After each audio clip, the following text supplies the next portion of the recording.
painting is all-pervading. The circle not only reflects Shiraga's psychological state of creation, but also directly represents the words of the mantra he titled it after, and likely recited before his creation. We can see then that while he claims he is not directly conscious of the word, that his subconscious is still very much involved in the picture-making process. Although we can see the impact of the artist's recitation in his work, it is important to note that the practice of reciting mantras during the process of creation did not originate with Kazuo Shiraga, as it is a common meditational practice for Shingon monks. In fact, the word Shingon is derived from the Japanese reading of the Chinese true words, or Zenyan, which is actually the result of the Chinese translation for the Sanskrit word mantra. The Shingon monks are known for the creation of the Shingon mandalas, and although they are visibly quite different from Shiraga's works, they bear many ideological resemblances to Shiraga's circle paintings. Minoru Kyoto states in his essay, Shingon Myoko's Twofold Mandala, Paradoxes and Integration, that the role of the twofold mandala is, quote, an iconographic device to indicate man-Buddha integration, end quote. Thus, it is clear that the Shingon mandalas are directed at achieving the same goal as Shiraga's circle paintings. Simply put, a Buddhist mandala is traditionally used as a spiritual symbol representative of the universe. The creation of the mandala is intended to be a meditative process during which the monks will chant a mantra. We can clearly see the parallels in these practices and the creation of Kazuo Shiraga's circle paintings, as the chanting of the mantra and the use of meditation informing the creative process. There are varying types of Shingon mandalas, but the Womb World mandala and the Diamond World mandala are the most commonly known. Both of these mandalas feature representations of the Buddha, as well as accompanying bodhisattvas and other figures such as the Vairocana, the celestial Buddha. This idea is similar to that of Shiraga's circle painting, in which he aims to represent the Buddha in all his forms through the depiction of the never-ending circle. We can then view Abhiramyan,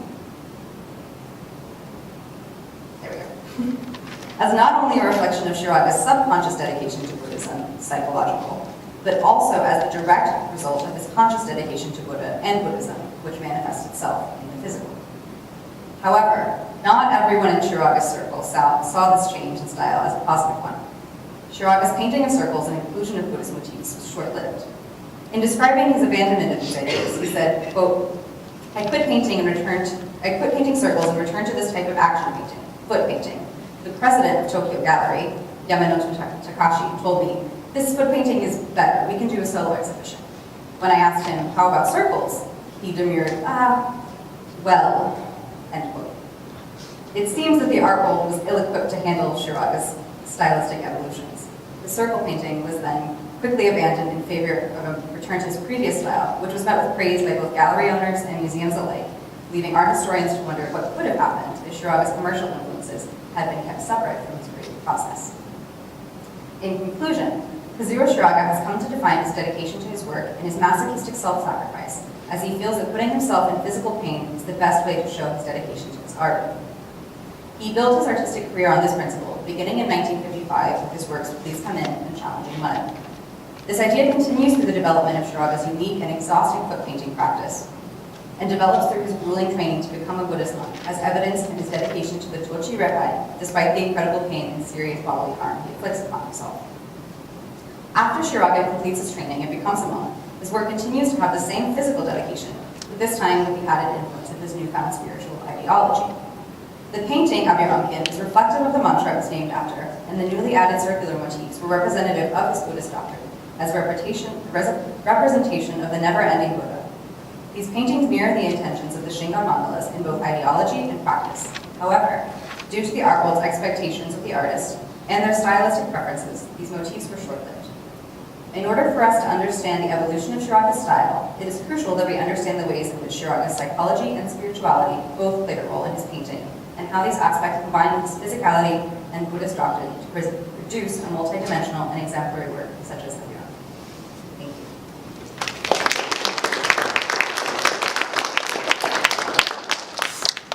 Any questions?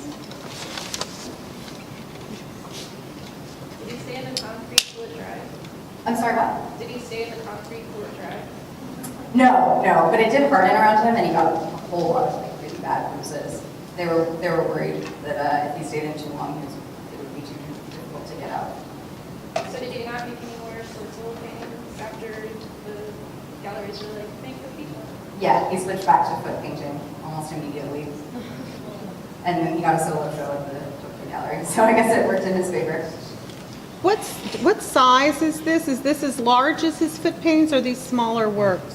So these are enormous. They're probably, I thought I had the exact dimensions on the other one. Maybe. It's probably about 6 foot by Oh, okay. 4 foot, if not larger. So they're really large scale, because he would roll the canvas out on the floor of the studio. But these were not done as, the other were performance art, and these were done privately in his studio, or? So the first two, the performance pieces, Please Come In, the one with the axe and Challenging Mud, were performance art, and after that he switched, he started painting in his studio. So all of the foot painting Oh, the happened foot ones. in his studio. Oh, okay. His wife would help him by putting the paint on the ground, he would paint in it. But when he started doing these, he would add like sometimes a wooden board or a ski in order to make that circle, and he would stand on it. Oh, okay. Yes. You might have mentioned it, so if I missed it, I apologize. But do we know how his or Buddhist-inspired art was received by other Buddhists as opposed to our community? That's interesting. That's not actually something that I did a lot of research in, so I can't really speak to that. But I would presume that it was well received, just based on the continuation of his relationships and his involvement in the Buddhist community. But I can't say exactly. So he did stay involved with the community after this? Yes, yes. He actually, sorry, this is a bit of a tangent, but he actually chose to join the Shingon Buddhist community, which was like high up in a mountain. He picked the specific community, as opposed to joining one that was much closer to his house.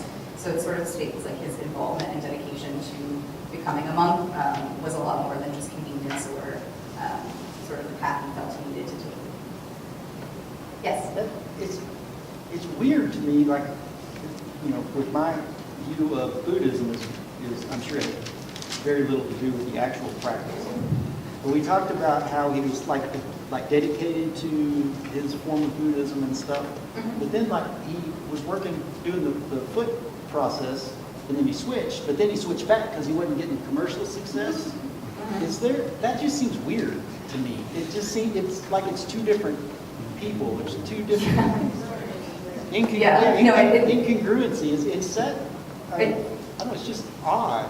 No, it's definitely super counterintuitive. I totally understand what you're saying. Is like the idea of Buddhism is like a relinquishing of like physical and earthly things and stuff like that, and then his like interest in commercial success. I think it sort of states like who he was as a person. He was very sort of hyper masculine and interested in he wanted to be a successful artist, and I think that even though he was dedicated to his religion, he wasn't quite able to resolve any ideological conflicts between the two. So I totally agree that it doesn't make any sense, but I think that's how most people are. So it's not just me. No, it's not just you. It's totally not. Yeah.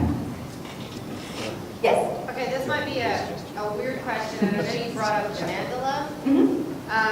Okay, are you talking about the religious symbol, like the two crescents, kind of, that symbol? No, so it varies. I'm not familiar with that, but the mandalas do vary by the sect of Buddhism. So in the Shingon Buddhist, where he was a member, they did these like very large scale, and they were physical representations. So they would have like a visual Buddha, but it was a large scale, and it wasn't similar to the ones that you see that are very linear and sort of pattern based. This was more of a physical representation. So there were actual images of like bodhisattvas and Buddhism. Okay. I was just going to have a comment kind of relating to what Derek said. I've been to Dallas and seen the Tibetan Buddhist monks make the mandalas out of sand. And then the last day they sweep it away because, you know, that's the temporality of life. But then one of the monks, they were selling their chanting CD, and he was like, "Oh, that's me. Here, I'll sign it for you."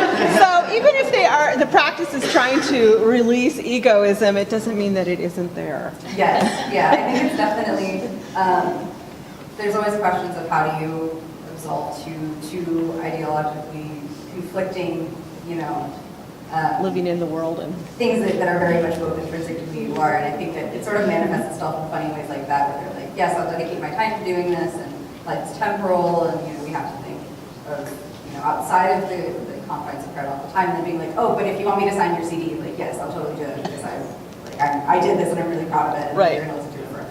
Maybe that has something to do with, like we were talking about the romanticizing earlier, one of the earlier presentations. Maybe it's just our romanticizing that idea of what Buddhism is. You know, it may not really, because I know for a fact that I don't really know much about Buddhism, right? Yeah. But like if I think about like a devout Christian, I don't have, it's no big deal if a devout Christian does some work and it's not successful and switches to something more successful. So maybe we don't, maybe it's just us romanticizing the idea of Buddhism. It's weird. Maybe it's, maybe the problem is with us and our perception instead of with his actions. I think that's also part of it, but I also think that anything that has a human element is automatically going to be messy. Humans we're not necessarily as we like to believe that we're logical creatures, but when push comes to shove, I find myself doing things where I'm like, why did I do that? That makes no sense. And I think that that's sort of, he was a human being and he had different ideas that sometimes contrasted with each other, but didn't necessarily seem to bother him all that much. Yes. This circle. Mhm.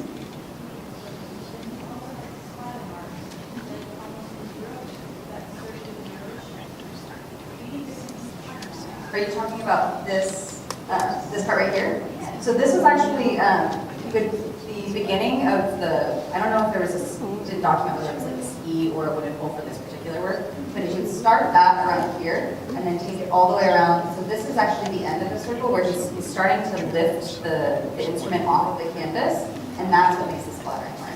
So the splattering is still a part of the introduction of the circle. It just isn't as flowy because he's sort of ending it with a swift motion. It's like skipping across the surface.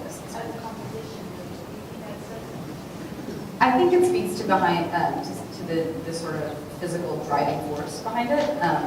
I think that he does paint very quickly. You kind of have to sort of medium too, because if they start drying, they don't you don't get that nice smeared effect that he wanted.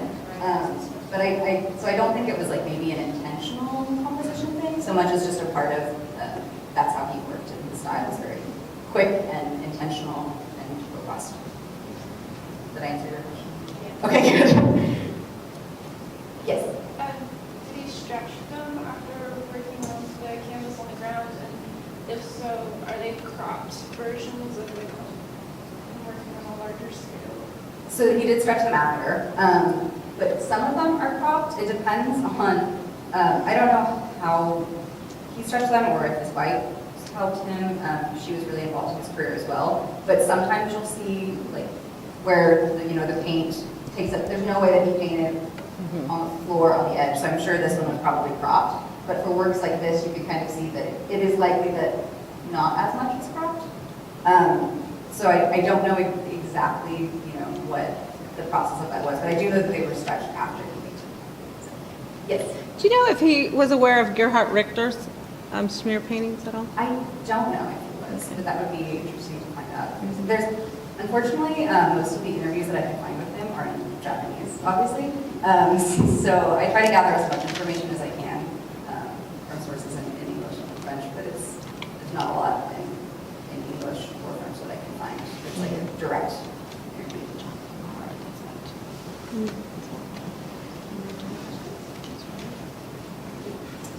Thank you guys so much.